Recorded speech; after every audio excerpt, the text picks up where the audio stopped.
Nama saya Leos Alexander dari Departemen Kimia dengan NRP 50042111067. Nah, di video kali ini saya akan menjelaskan tentang awal mula terbentuknya BPUPKI hingga dirumuskannya Pancasila sebagai asas dasar negara Republik Indonesia. Nah, mungkin saya mulai dari awal mula terbentuknya BPUPKI terlebih dahulu.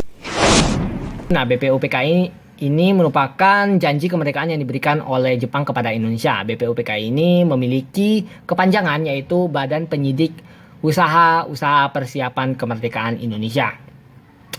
Nah, BPUPKI ini dibentuk dengan tujuan utamanya yaitu menyelidiki bentuk dasar negara Indonesia yang cocok guna kepentingan sistem pemerintahan negara Indonesia pasca kemerdekaan.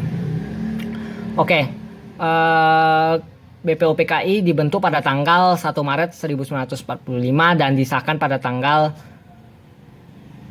29 April 1945. Nah, BPUPKI ini memiliki ketua yaitu Dr. Rajiman Wedioningrat dengan dua wakilnya yaitu perwakilan dari Indonesia yaitu Raden Panji Suryoso dan perwakilan dari Jepang yaitu Ichibangase Yoshio dengan 60 anggota dan 6 anggota tambahan.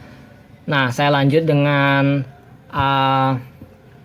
sidang pertama BPUPKI pada tanggal 28 Mei sampai 1 Juni 1945 yang membahas tentang dasar negara Republik Indonesia yang dilakukan di Gedung Chow-Sang-in atau Gedung Pancasila. Nah, ada 3 peranan penting, yaitu yang pertama ada pendapat dari Muhammad Yamin, yang kedua pendapat dari Supomo, yang ketiga pendapat dari Insinyur Soekarno. Nah, saya akan membacakan pendapat dari Muhammad Yamin terlebih dahulu. Nah, pendapat Muhammad Yamin disampaikan pada tanggal 29 Mei 1945 mengenai asas dasar Negara Kesatuan Republik Indonesia. Yang pertama ada peri kebangsaan, yang kedua peri kemanusiaan, yang ketiga peri ketuhanan, yang keempat peri kerakyatan, yang kelima peri kesejahteraan. Nah, saya lanjut tentang pendapat dari Supomo, yaitu yang pertama adalah persatuan, yang kedua kekeluargaan, yang ketiga keseimbangan lahir dan batin, yang keempat musyawarah, yang kelima keadilan rakyat. Nah, pendapat ini disampaikan pada tanggal 31 Mei 1945.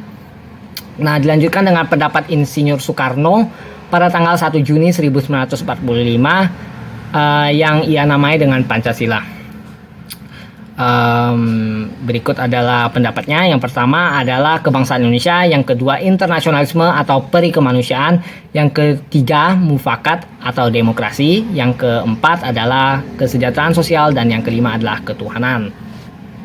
Nah, dari ketiga pendapat ini dirumuskan atau disimpulkan dalam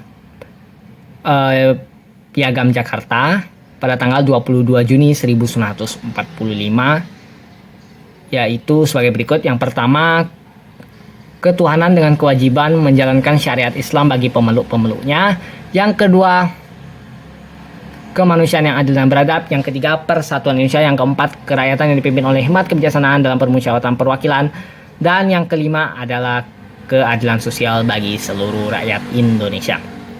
Namun di sila pertama ini ada beberapa golongan yang menentang terhadap sila pertama ini sehingga harus diganti dengan ketuhanan yang Maha Esa.